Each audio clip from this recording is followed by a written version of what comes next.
이거 나오십시오. 아이고 연기가 나고 냄새가 나고. 이거 좀 빼. 예, 조금 공기를 뺍시다. 네, 맞아요. 이 석유를 태우니까. 메리 크리스마스입니다. 메리 크리스마스, 메리 크리스마스, 메리 아멘. 크리스마스. 오늘 구주가 나셨습니다. 아멘. 아멘. 저는 지난 2주간 또 단기 선교 잘 다녀왔습니다. 나중에 또 나눌 시간 있으면 나누고요. 오늘은 성탄절을 맞아서 누가복음 말씀을 통해서 구주 탄생의 의미를 함께 나누고자 합니다. 얼마 전에 월드컵 있었죠. 월드컵의 결승전에 아르헨티나하고 프랑스하고 이렇게 막 붙었는데 결국에는 이제 아르헨티나가 이겼어요. 아르헨티나가 이겨가지고 아르헨티나는 이제 메시가 우승컵을 안고 딱 기국을 하는데 아주 그냥 아르헨티나 전국이 아주 그냥 국가 공휴일로 정하고 막 그냥 난리가 나고 나중에는 인파가 한양 인파가 많아서 헬리콥터로 버스 타고 처음엔 가다가 헬리콥터로 옮겨 타고 이렇게 갔다 오더라고요. 그 정도로 아주 그냥 기쁜 날이었는데 반대로 프랑스는 그냥 결승전에서 이기면 우승인데 그것도 페널티킥으로 거의 그냥 이기면 우승인데 거기서 지는 바람에 우승을 못했죠. 그러니까 은바페가 이제 프랑스 선수인데 자기 그 프랑스 팀을 떠나겠다고 하더라고요. 그러니까 이제 은바페는 자기 자국 리그에서만 뛰었으니까 이제 해외 리그도 좀 뛰고 싶다고. 그러니까 이제 우승하지 못한 약간 후유증이겠죠.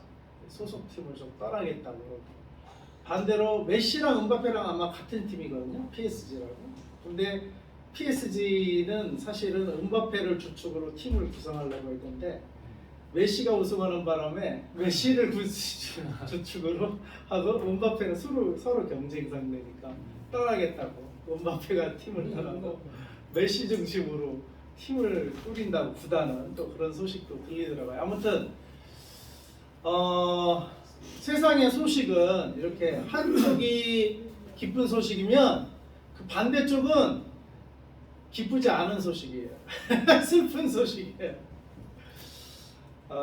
예전에 콜롬비아인가요? 어딘지 이렇게 월드컵에서 자책골을 넣은 선수가 있었어요. 그래서 그 나라가 져버렸어요. 그래갖고 팬이 화가 나가지고 실제로 그 선수를 나중에 쏴 죽였대요. 얼마나 지금 화가 났으면.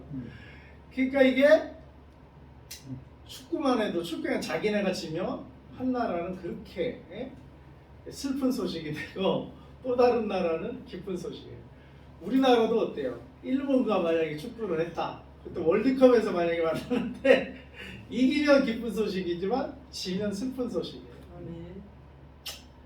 이제 세상의 소식들은 이렇게 누구 한편에게는 좋은 소식일 수 있지만 그 반대편에게는 그게 또 나쁜 소식일 수가 있어요. 지금 우크라이나 전쟁만 하더라도 러시아가 사실은 둘 다 별로 좋은 소식은 아니에요. 전쟁은.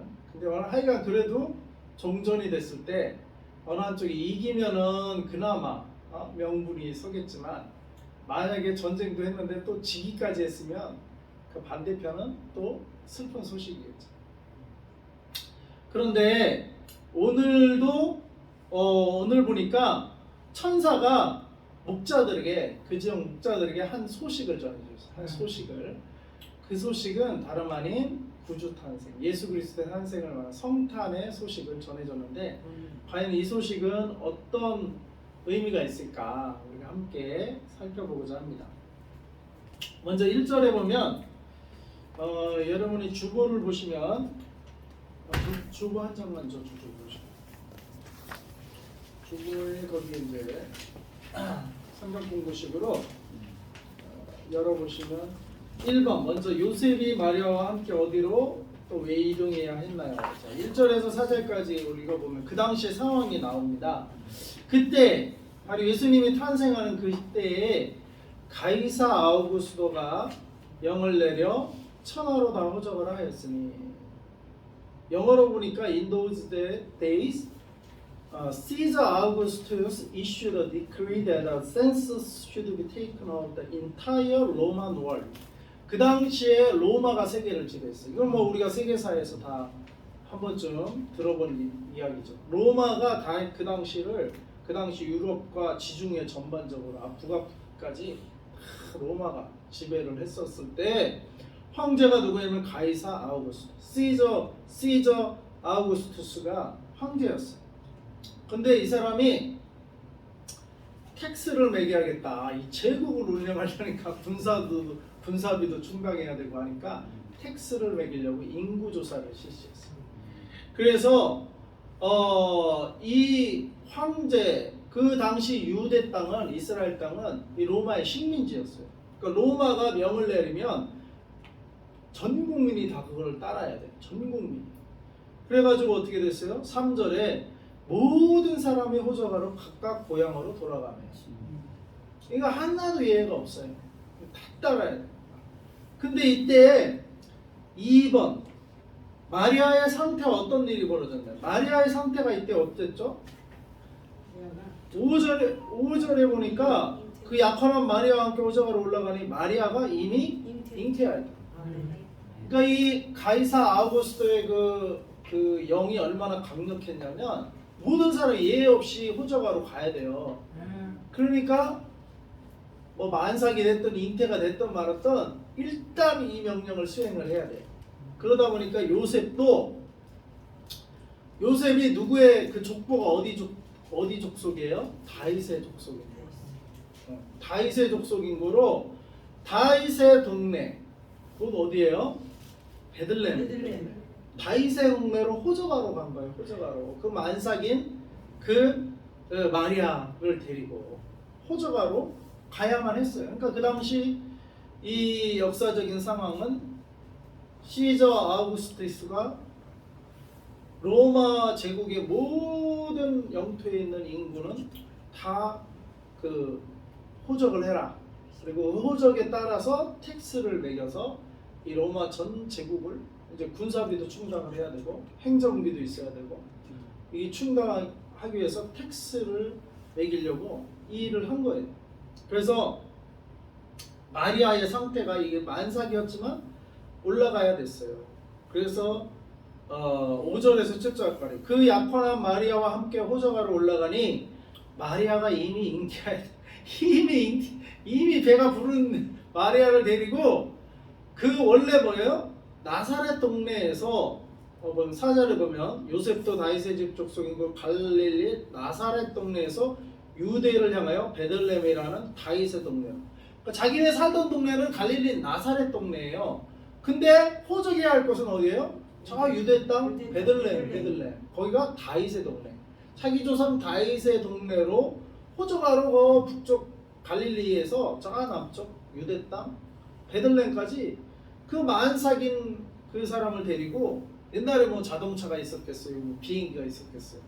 그러니까 나귀 끌고 나귀에 그 임산부를 데리고 터벅터벅 가야 됐으니까 속도가 빨랐겠어요? 느렸겠어요? 다른 사람들 당연히 느리죠. 그러니까 다른 사람은 한 3일 만에 갈 길을 아마 한 5, 6일 걸렸을 거예요. 한 2배는 걸렸을 거예요. 예? 그래갖고 느지막하게 베들레헴에 도착을 해보니 그 당시 뭐 요셉만 호적하러 온 게 아니라 전부 다 인구가 그냥 우리 추석이나 설날 때처럼 인구 대이동이 있었던 거예요. 그러니까 뭐예요? 여관에 방이 사람들이 꽉 찼겠어요? 안 찼겠어요? 꽉 찼죠. 근데 이걸 뭐 남들보다 또 2배나 늦게 왔으니 머물 곳이 없었던 거예요. 그래서 지금 7절에 거기 있을 때 6절 7절 해산을 차서 첫 아들을 낳아 강보로서 구해냈으니 이는 여관에 있을 곳이 없습니다. 아유 이렇게 늦지만 느릿느릿 오니 뭐 딴 사람들이 다 방을 차지하고 그냥 있을 곳이 없어갖고 할 수 없이 나귀 끌고 나귀 집으로 같이 들어가서 이게 사실은 우리가 구유를 말구유로 하는데 이게 사실 나귀 구유예요. 나귀 구유. 그래서 미가서 5장 2절에 보면은 나귀를 타고 또 입성을 해요. 그러니까 태어날 때부터 나귀 타고 엄마도 나귀 타고 예수님도 뱃속에서 나귀 타고 베들레헴까지 온 거예요. 나귀 타고 베들레헴까지 오신 것이고, 그 다음에 나중에 예루살렘 입성할 때도 나귀 타고 입성하세요. 그래서 미가서 5장 2절에 보면 베들레헴 에브라다야 너는 유다 족속 중에 작을지라도 이스라엘을 다스릴 자가 내게서 내게로 나올 것이라. 아멘. 그는 근본의 상고의 영원에 있느니라. 아멘. 자, 이것은 베들레헴에 대한 그 예언이죠. 베들레헴이 작은 도시지만 예루살렘과 같은 수도가 아니에요. 베들레헴은 작은 도시지만 그 작을지라도 거기서 이스라엘을 다스릴 자가 나온다는 거예요. 거기서. 그리고 그의 근본은 상고에, 그 다음에 영원에 있느니라. 영원 전부터 계신 분이 베들레헴에서 나오셔서 이스라엘을 다스린다. 이게 바로 메시아에 대한 예언의 기록이에요. 그러니까 메시아가 출현하면 베들레헴에서 나실 것이고, 그의 근본은 어디냐? 영원 전부터 계신 분이다. 곧 하나님이시라는 거예요. 하나님. 영원 전부터 계신 분 하나님밖에 없거든요. 하나님밖에 없는 분인데, 그분이 베들레헴에서 나오셔서 이스라엘을 이제 나중에 다스릴 것이다. 아니, 이거는 메시아의 출현을 예언한 거고요. 그 다음에 스가랴서 9장 9절. 스가랴서 9장 9절에는 방금 제가 스가랴서 9장 9절은 읽어드리면, 시온에 따라 크게 기뻐할지라 예루살렘에 따라 즐거이 부를지어다. 보라, 내 왕이 내게 임하시나니 그는 공의로우시며 구원을 베푸시며 겸손해 나귀를 타시나니 나귀의 작은 것 곧 나귀 새끼니라. 그러니까 예수님이 탄생하러 저 나사렛에서 베들레헴까지 갈 때 엄마 뱃속에서 나귀 타고 가셨고, 나중에 커서 십자가를 지러 들어가실 때, 예루살렘을 들어갈 때도 나귀 새끼를 타고 들어가셨어요. 근데 그것은 스가랴 말씀에 예언되어 있어요. 그는 겸손해서 나귀를 타신다. 겸손해서. 예수님은 영원 전부터 계신 분이잖아요. 그리고 이스라엘을 다스릴 자잖아요. 그리고 동방박사도 누구를 찾으러 왔어요? 유대인의 왕으로 태어난 아기를 찾으러 경배하러 왔거든요. 그러니까 그 아기께 왕이기 때문에 경배하는 거지, 알아보고. 그 별이 예사로운 별이 아니잖아요. 그 동방박사는 지금의 그 이란 땅에서 왔다고 지금 여겨지고 있는데, 이란 땅에서부터 옛날에 뭐 차 타고 온 것도 아니고 또 별 보고 왔으니까 밤에 이동을 했단 말이야. 밤에 이동을 하면서 거기서 낮에 이동해도 걸어서 가려면 얼마나 예루살렘까지 먼 길인데, 밤에 그것도 옛날에 도로도 별로 좋지 않았을 때 밤에 별 보면서 이동을 했으니 얼마나 몇 달에 걸렸을 거예요. 그렇게 해서 와서 한 게, 동방박사들이 한 게 뭐예요? 경배하고 갔어요. 경배하고. 제가 이제 김포 처음 갔을 때 가기가 그렇게 힘들더라고요. 근데 딱 가서 예배 드리는데, 야, 이렇게 가기 힘든 곳에서도 거기서 기도를 하고 기회를 하고 성도들이 있더라고요. 그래서 그 모습 가는 것 자체로 은혜가 되더라고요. 근데 우리 교회도 마찬가지예요. 얼마나 오기가 힘들어요. 서울인데도 아주 그냥 이 구석에 막혀가지고 보통이 마을버스도 어떻게 안 다녀. 우리가 돈이 없어서 이런 이제 싼 곳을 오다 보니까 여기 왔는데, 이게 길가에 있으면 그래도 제법 이 정도 면적이면 큰 길가에 있으면 그래도 월세가 만만치 않을 거예요. 근데 여기 근데 이게 막 그냥 진짜 골고다 언덕이라고 우리는 뭐 명칭을, 사당역에서 오려면 골고다 언덕을 건너야 돼. 골고다 언덕길을 건너 네. 남성에서도 차 타고 와도 그냥 몇 분이 걸려, 그냥 남성역에서 와도. 아이고, 근데 여러분 동방박사를 생각하세요. 동방박사는 이란에서 밤에 별만 보고 경배하러 왔어요. 예배하러. 아멘. 그래 뭐 돈 벌러 온 것도 아니야. 그냥 경배하러. 아멘. 예수님 경배하러 오신 거예요. 아멘. 몇 달을 걸려서. 아멘. 그리고 또 그냥 간 게 아니야. 황금과 유향과 몰약 귀중한 예물을 드리고 갔어요. 아멘. 동방박사. 여러분 우리 열반이 때 동방박사다. 나는 동방박사의 길에 가는 이렇게 하고 오셔. 네? 이렇게 하시고 오시고 김포도 마찬가지야. 김포를 갈 때도 동방박사가 돼야 우리가 김포를 가서 예배를 드렸어요. 다 동방박사예요 우리는. 네? 근데 그런 예배를 하나님은 귀중히 받으시는 거예요.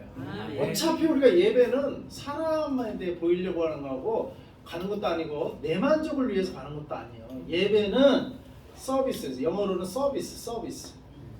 내가 하나님 섬겨드리는 거예요. 섬겨드리는. 근데 하나님이 섬김을 받을 때 그냥 가장 편하게 그냥 지들 편한 대로 지들 알약한 대로 이렇게 하는 서비스를 받을까요? 아니면 이 동방박사들은 그냥 몇 달에 걸려서 왔는데 하나님을 다 순수하게 다른 거 안 보고 그냥 순수하게 하나님만 경배하고 몇 달이 걸려서 또 집에 돌아가는 그 서비스를 받겠어요. 지들 편한 대로 지들 맞는 시간에 뭐 지 형편대로 그냥 드리는 서비스. 그건 서비스가 아니지. 예? 지가 오히려 하나님한테 복 받으려고 하나님을 이용해 먹는 거지. 서비스는 그분 그 대상을 위해서 내가 희생하는 게 서비스예요. 아멘. 그러니까 예배를 드리기 자기 편안한 상태에서 드리는 게 그것도 물론 그렇게라도 온 마음을 다해서 드리면 하나님 물론 받으시지만 어느 찾아가기도 힘든 곳에 가서 내가 오직 예배를 드리기 위해서 오직 하나님을 경배하기 위해서 내가 골고다 언덕을 건너고 이렇게 해서 산을 넘고 들을 건너 가서 오직 순수하게 예배만 드릴 때에 그 진정한 하나님이 기뻐하시는 예배가 될 수가 있는 줄 믿습니다. 아멘. 그래서 예배는 서비스예요. 누구에 대한? 하나님께 대한. 내가 편하려고 하려면 하는 거는 그 서비스가 아니에요. 하나님께 대한 서비스. 그래서 예배를 사수하게 예배를 드리기 위해서 내가 시간을 드리고 내 힘을 드리고 옛날에는 사실 어렸을 때 그런 얘기 많이 들었어요. 부흥간사님이나 아니면 옛날엔 교회가 이제 우리나라 교회도 옛날부터 이제 막 생기기 시작할 때니까 시골에는 없는 마을도 있는 거예요. 그러다 보면 다른 마을에 교회가 있으니까 교회 가는 게 막 심리야. 걸어서 막 산 넘고 그렇게라도 갔다는 거 아니에요. 그렇게라도 새벽기도도 다니고 막. 그 옛날에는 그랬어요. 교회가. 근데 요즘은 이제 마을마다 교회들이 많이 들었었지만 우리 1세대 위만 해도 이제 아직 교회가 막 이제 우리나라에 들어오기 시작할 때는 교회가 뜨문뜨문 있었다. 시골에서 믿는 분들은 몇 내를 걸어서 교회를 다녔어요. 근데 요즘은 너무 편하게만 우리가 그래서 우리 교회는 비록 그냥 싹 들어와 있고 오는 것 자체가 벌써 사투야 사투. 근데 그렇게라도 오셔서 예배 드린다면 하나님이 받으실 줄 믿습니다. 아멘. 그 여기서 예배 드리는 분들은 동방박사님들이야. 동방박사의 후손들이야. 동방박사. 해주세요. 나는 이 성탄절에 주님을 예배하러 온 동방박사다. 네. 내가 동방박사다. 여러분 동방박사예요 진짜. 현대판 동방박사. 네? 현대판 동방박사들은 어려운 곳이라도 찾아가서 하나님께 예배드리는 오로지 그 한 가지를 바라보고 찾아가서 예배드리는 자들이 동방박사예요. 현대판 동방박사들. 네? 그 편한 것만. 현대는 너무 편해요. 편한 거 위주로 이렇게 돼 있는데 서비스는 내가 편한 게 서비스가 아니고 하나님을 기쁘시게 해드리는 게 서비스. 그게 예배예요. 하나님을. 그래서 아무튼 그런데 예수님도 여기 보면은 겸손해서 나귀를 타셨대요. 그러니까 예수님 막 뽀대를 낸 게 아니에요. 이스라엘 다스리를 메시아 왕인데 진정한 왕인데 막 겉멋이 들어가지고 뭐 이렇게 말을 타야 되고 뭐 이런 게 아니에요. 그냥 말 중에서도 말축에도 들지 않은 나귀. 나귀를 타고 다니셨어. 아니 뱃속에서부터 나귀 타고 이동하시고 아주 예수님 겸손하신. 그러니까 예수님하고 우리하고 어울릴 수 있을까 없을까? 있어요. 왜? 예수님이 겸손해서 우리랑 어울릴 수 있습니다. 만약 예수님이 오늘날로 말하면 벤츠 탁 타고 그냥 저 큰 시설에만 딱 들어가는 그런 왕이니까 그분은 그럴 수 있는 자격이 있는 분이세요. 그러니까 그분이 자기 왕에 맞게 딱 그러면은 우리가 감히 범접을 하겠어요? 사실 우리나라 대통령만 해도 우리가 함부로 못 만나요. 경호원이 벌써 딱 있고 벌써 만나려면 다 수색 검색 다 하고 그리고 대통령 쪽에서 허락을 해야 그 시간에 맞춰서 내가 가고 이렇게 검색 다 하고 허락을 했는데도 검색을 다 하고 경호실 통과해야 겨우 만나지 함부로 못 만나잖아요. 근데 오늘 보면 마태복음에 보면 천사가 요셉이 막 그냥 마리아가 배가 불렀다니까 내가 마리아는 자지도 않았는데 어떻게 배가 불렀지? 이러면서 파혼을 하려고 했을 때 천사가 꿈에 나타나서 마리아 데려오기를 무서워하지 말라. 그에게 잉태된 것은 뭘로 된 것이라? 성령으로 된 것이야. 우리 지지난주에 도영인가요? 아기 이름이? 네, 도영 아기가 왔었는데 너무 예뻐. 5개월 됐나? 처음에 이제 그 아기는 우리 교회 아기가 돼버리겠죠. 사상 처음 교회 출석한 게 우리 교회를 온 거예요. 사상 처음. 신주영 그 형제가 오늘은 아이 바빠서 못 왔다는데 컴퓨터 일을 하다 보니까 아주 그냥 바쁜가 봐요. 낮밤이 없이. 다음에 시간 돼서 온대. 프로젝트가 떨어지면 아주 그냥 주일도 못 오고 그런 것 같아요. 근데 하여간 지지난주에 로마니아 가기 전에 왔더라고요. 주에 통화했대. 네. 근데 그 아기가 도영인데 너무 예쁘던데 그 아기가 성이 뭐예요? 성이? 심씨요. 왜 심씨가 됐어요? 주영이 아버지가 심씨니까 동생이 심주영인가? 심주영. 아버지가 심이니까 그 아이도 심이요. 왜? 심씨의 씨를 받아서 심씨가 된 거예요. 그죠? 여러분 성이 다 있죠? 예? 예? 네. 우리 백세 집살이 백씨요. 왜 백씨가 됐어요? 씨가 됐어. 그 백씨 아버지의 씨를 어머니는 받았을 뿐이에요. 어머니는 받았을 뿐이고 씨를 누구 씨를 받는지 따라서 성을 따라가는 거예요. 예? 근데 우리 예수님은 우리 마리아는 누구 씨를 받은 거예요? 하나님의 씨. 성령으로 잉태다. 하나님의 씨가 사람의 씨가 아니에요. 사람의 씨. 성령으로 잉태됐다. 아멘. 그러니까 심씨의 씨를 따면 심씨의 아들이 되는 거예요. 하나님의 씨로 잉태돼서 받았다면 여자는 그냥 통로예요. 통로. 낳게 하는. 잉태해서 낳아주는 통로예요. 그래서 옛날에는 그 양반댁에서는 여자가 이렇게 부인이 아이를 못 낳으면 씨바지라고. 다른 둘째 부인 붙여줘서라도 아브라함도 그랬잖아요. 사라가 애를 못 낳으니까 거의 우리나라 같은 씨바지로 하가를 붙인 거예요. 그래서 이스마엘이 태어나가지고 그게 하나님 뜻은 아니었는데 걔는 인간적인 방법을 쓴 거죠. 그래갖고 지금 그 이스마엘의 후손이 지금 아랍 족속이 된 거 아니에요. 그래갖고 이스라엘과 사실은 한 아버지인데 서로 이렇게 배다른 형제죠. 근데 서로 이렇게 싸운 거예요. 지금까지도. 응? 서로 적통이라고 주장합니다. 그래서 꿀 안에는 아브라함이 바친 아들이 이삭이 아니고 이스마엘로 적혀 있다는 거예요. 변질된 거죠. 근데 거기는 성령이 변질됐다고 또 이런 그렇게 이제 가르치고 있는데 아무튼 그래서 여인은 그 자식을 낳는 역할만 해주고 그 씨는 어디로부터 오냐면은 남자에게서 오는 거고 근데 마리아는 뭐예요? 오늘 처녀로 태어난 거예요. 그 남자랑 이렇게 관계를 안 맺은 거예요.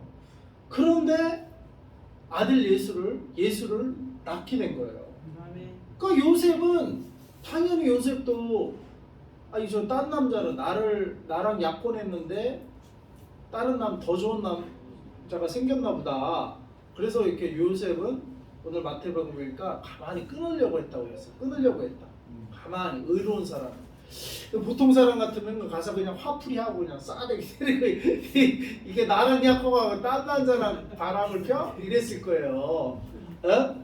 근데 요셉은 의로운 사람이라 그냥 가만히 끊으려고 했어. 아이고 자기가 나보다 더 좋은 남자가 생겼으면 그럼 그 사람하고 살아라 하고 그냥 자기는 가만히 끊으려고 했는데 주의 사자가 현몽해서 마리아 되기를 데려오는 거를 두려워하지 말고 데려와라.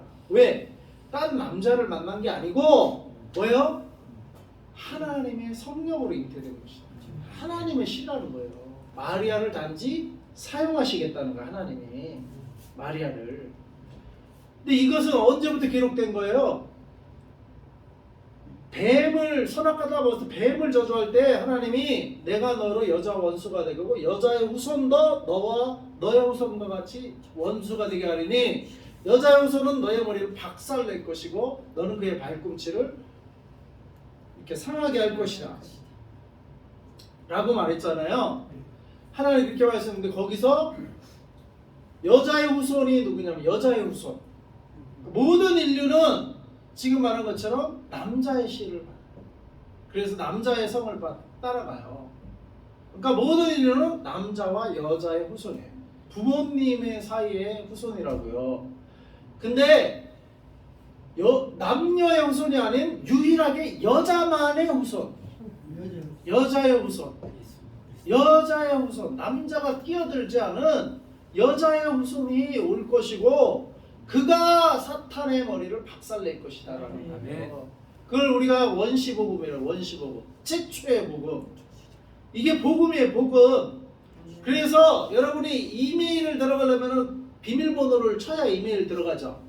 또 핸드폰도 요즘은 뭐 비밀번호가 있는데 비밀 도형을 그리든지 자기만이 하는 그게 비번이에요. 비번.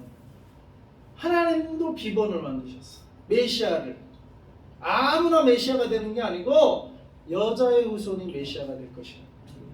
근데 여자의 후손은 사람으로서는 그걸 할 수 있는 일이 아니에요. 사람으로서는 애를 낳으려면 남녀가 같이 이렇게 연합해야 애가 태어나는 거지 여자만 가지고 애가 태어날 수가 없는 거예요. 그거는 하나님만이 하실 수 있는 거예요. 근데 하나님만이 하실 수 있는 방법으로 이 땅에 한 아이를 주실 것이고 그가 바로 메시아예요. 그가 사탄의 머리를 박살낼 메시아는 여자의 후손으로 태어나야 된다. 그래서 동정녀 마리아를 통해 처녀 마리아를 통해서 메시아 예수 그리스도가 탄생하신 거예요. 그래서 그게 괜히 그런 게 아니에요. 괜히 태초부터 약속한 말씀을 이루신 거예요. 태초부터. 그리고 하나님은 그걸로 메시아를 보낸다는 것을 확증하시고 그걸로 이 사람이 메시아다. 이가 비록 사람으로 태어나지만 이 자가 메시아라는 것을 여자의 후손으로 태어난 자가 메시아. 그래서 우리가 마호메트 여자의 후손인가? 아니면 부모가 있나? 마호메트 부모가 있어요. 석가모니 여자의 후손인가? 아니에요. 부모가 있어요. 석가모니. 공자 부모가 있어요.